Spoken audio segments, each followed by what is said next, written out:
What's up, YouTube? I'm the Car 131, and this is the Taurus TX22.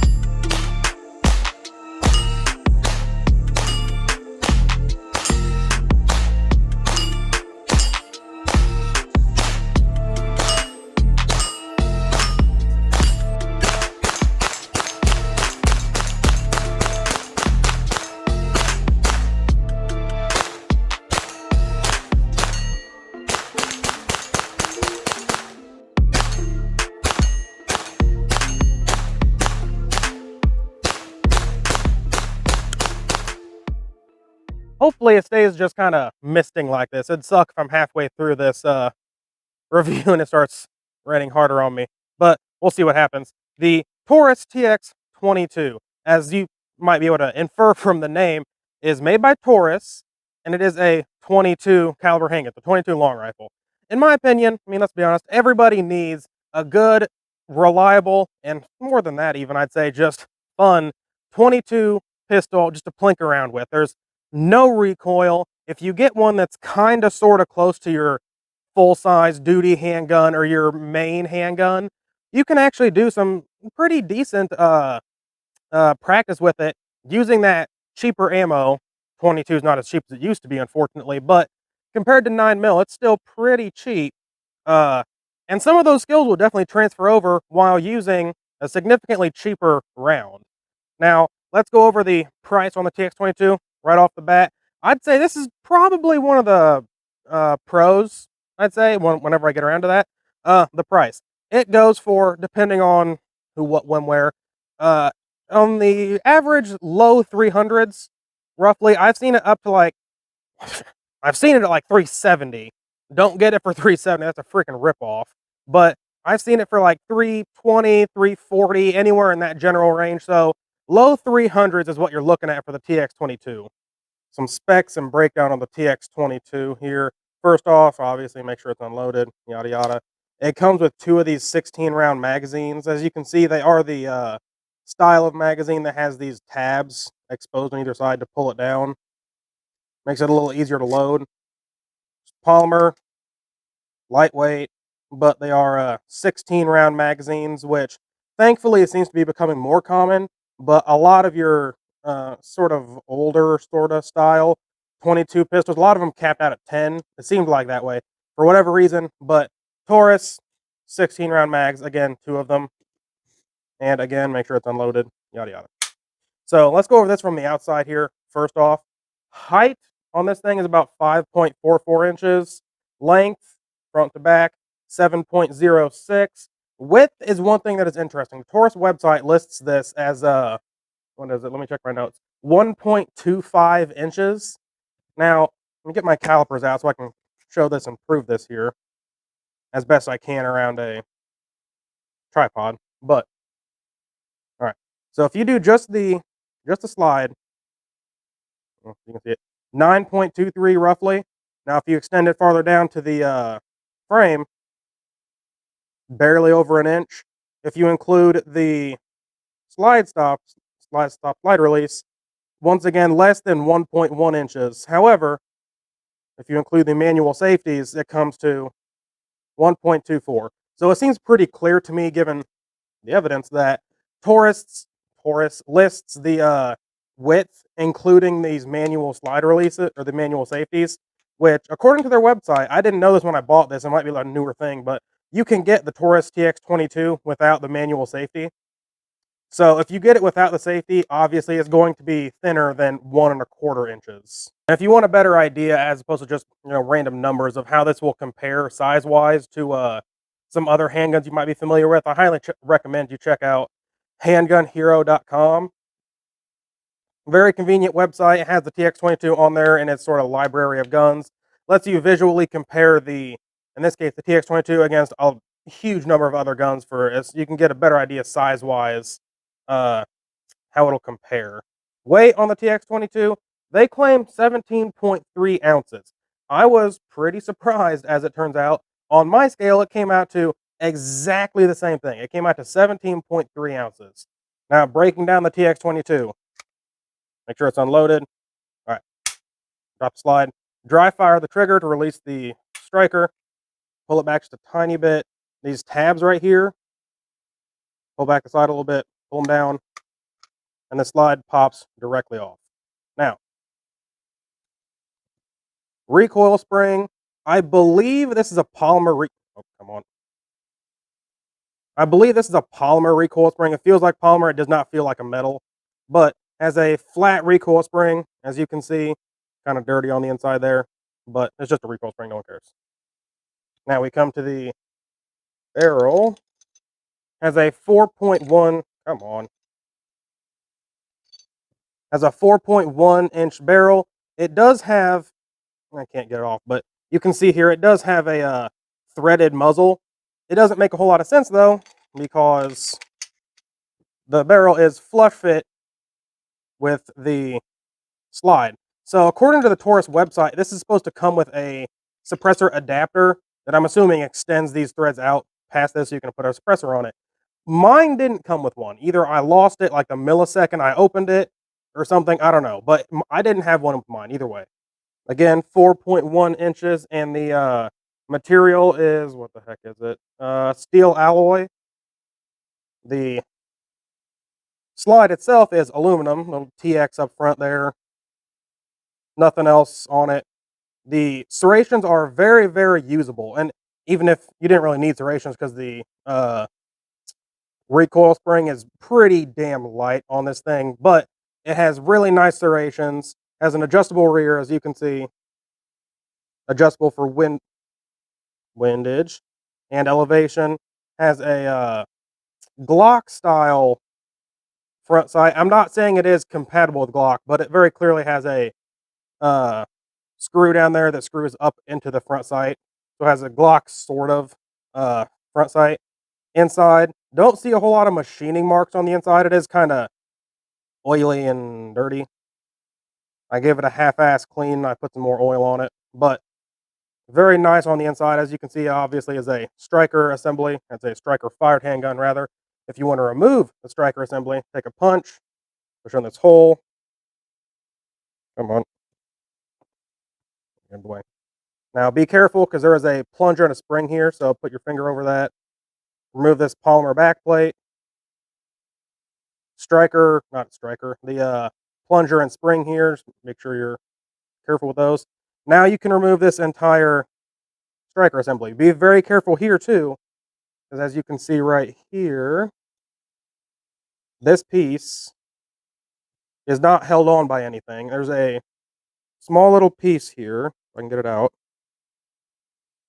And that spring, it's not held on by anything, so be careful when you take that out because it could fall out. Now the striker sort of assembly here is just made of polymer. And also, I'm not recommending you do this. Don't cry to me if you do it on your own and you lose something, but it does actually come apart.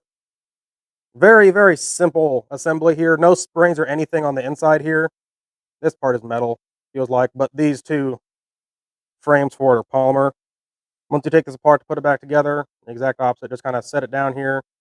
Hard to do around a camera and a tripod, but we'll take this. Come on. Set it on top here. And there's a couple little holes back here. Take it off here to show you, but those holes line up with those posts. Comes back together. Take this tiny little spring and catch thing here. Slide it back up in there. Wait, falling apart on me. Now inside, focus. Inside, very simple assembly. That spring there is what works for the, if I can get that right, for the ejector here. Now for putting this all back together, again, be careful with this. It's not really held together very well, but it just slides in. Make sure that piece there is flat so it'll slide all the way in. Slides in, make sure it's flat. Here. Plunger and spring. Slides in here. Take your back plate.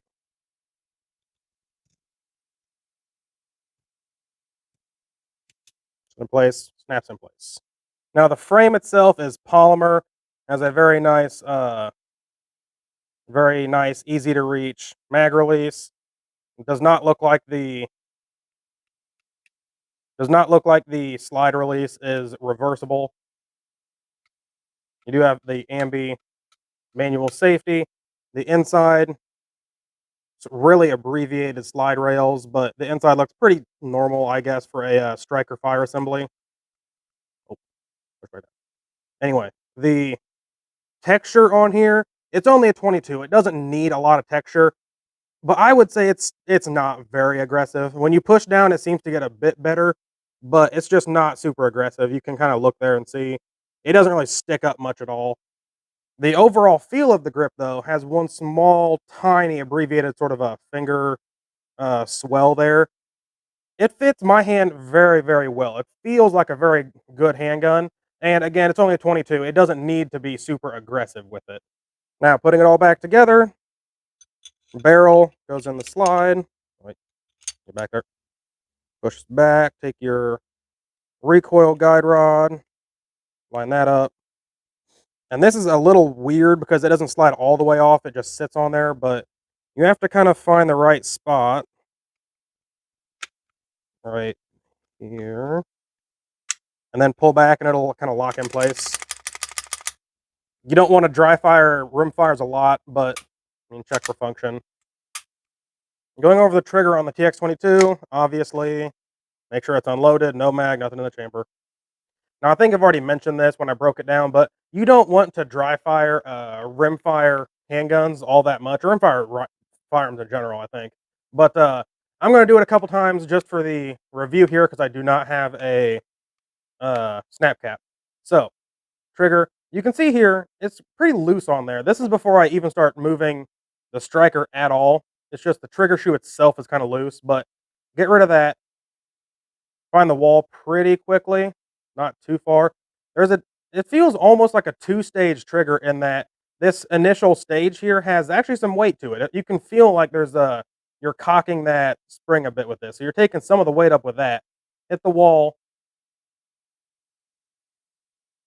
Oh, unsafe. And it snaps. The brake is actually really good. I gotta say, I'm pretty impressed with the brake. Reset, very quick reset, very quick reset. So once again, trigger shoe has a bit of movement to it. Have some weight behind that first stage, quote unquote first stage. Hit the wall. I'll go as slow as I can try and show this. See, I can't even make it go slowly. It just brakes so quickly, and it's a pretty darn crisp brake. So let's see if I can get some numbers on this trigger gauge here. Do the best I can, keep in the same spot. 4 pounds, 7.9 ounce. 4 pound, 4 ounce. So average there, 4.6 pounds. Feels pretty close to what I'd say, especially considering, like I said, that quote unquote first stage. It feels like you're taking up some of that weight with this. So when you get to the brake, there's not a lot of weight to it. This is a very, very, in my opinion, very nice trigger.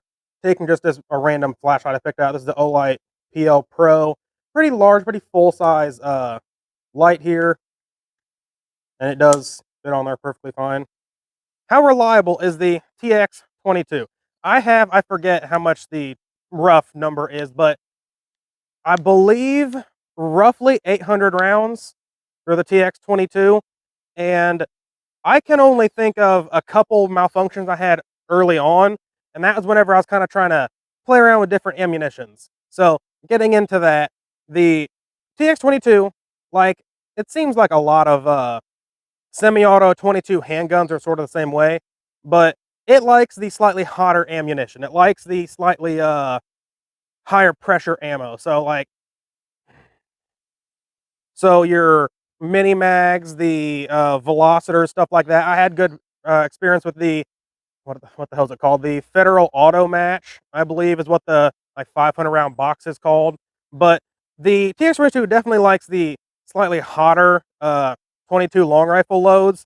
The weaker ones, the lower velocity ones, probably are not going to cycle nearly as well. I did have that I can remember, I think 2 or 3 malfunctions. Again, I believe that was early on when I was playing around with some of the lower end, not lower end per se, but lower velocity 22 caliber long rifle options. So as long as you go with the hotter loaded 22 long rifles, you should be perfectly fine.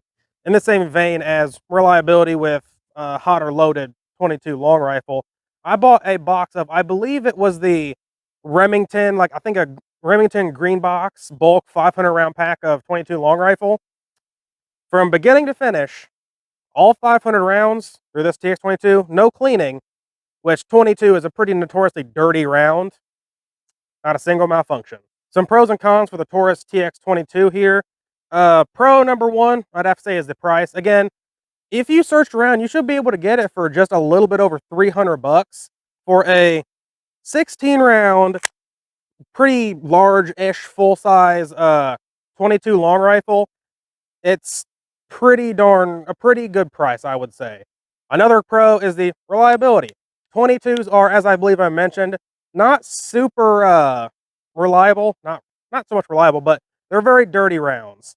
22s are pretty well known for being a dirty, not very clean burning round, so they normally get fouled up pretty quickly.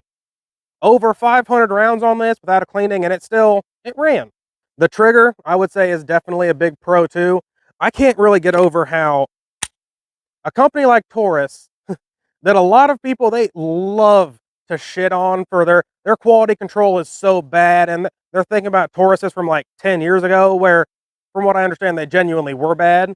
Modern day Taurus, a company that a lot of people hate, has an infinitely better trigger than a Glock. Funny how that works. Another pro, a lot of options. You can get this with the manual safety. Unfortunately, I did. You can get it without the manual safety also, which is what I would prefer. But you can get it manual safety, no manual safety. You can get it with a bunch of different color options. There's the black frame. I believe you can get a OD green, FDE. I think there's a gray. I think you can get like a bronze color slide too. So cosmetically, there's a bunch of different options available for this. Segueing very well into cons, there's one option for the standard TX22. That is not an option, which is right here. There should be an optics cut. Red dots on handguns. I say this in a lot of videos, it seems. Red dots on handguns are the future. They are amazing. You can be so much more accurate. Well, I can in my experience, and I'm not a very good shooter, with a red dot on a handgun. The standard TX22 does not have that option. You can get the, I believe it's the TX22 competition that does have a red dot option. I don't really like the way it looks. The just overall aesthetic of the TX22 competition, not a big fan. I really can't come up with very many more cons, to be honest. You could say it's a con that you need to get, in my experience anyway, it's going to be more reliable with higher velocity ammunition. You could say that's a con that you have to kind of be nitpicky about your ammo, but that's also just my experience with my sample size of one. Wrapping up my review of the TX22, I really like it. It's probably my favorite 22 I've ever shot. I don't have a lot of experience shooting a vast majority of 22 long rifles. However, it is super fun to shoot, basically no recoil. So it's a lot of fun to practice with, plink around with. If if you got the right sort of holster setup for this, I'm willing to bet you could use this almost as a step in, sub in trainer for your full size handgun and get some types of practice done with it with the cheaper 22 long rifle caliber, and then transfer over those skills to your 9 mil, 40, 45, whatever you carry, and you'll be able to practice for cheaper with the TX22. So if you're looking for a fun, basic 22 long rifle handgun, semi-auto, obviously, for in the low $300 range, the TX22 is definitely something you should consider. If you enjoyed the video, you found it fun, entertaining, informative, give me a like. I appreciate it. Subscribe if you want to see more content in the future. I'm the Cockar 131. Signing off.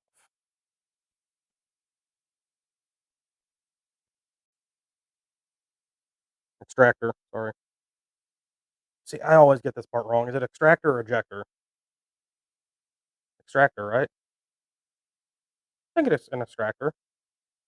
Extractor sounds more active, like it's actually pulling it out. Ejector sounds more like a passive, the pushy part. Very technical term here. I'm very knowledgeable on guns, the pushy part. Remington, I believe. Remington Gold Box.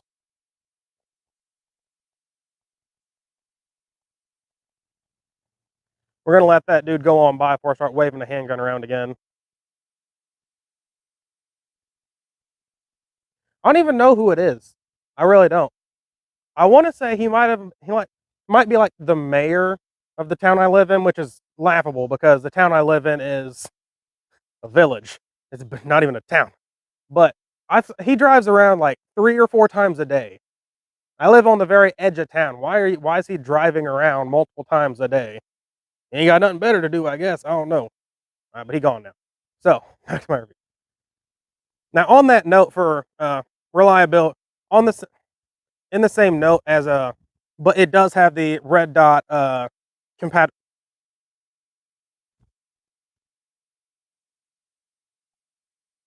kamikaze by a bug.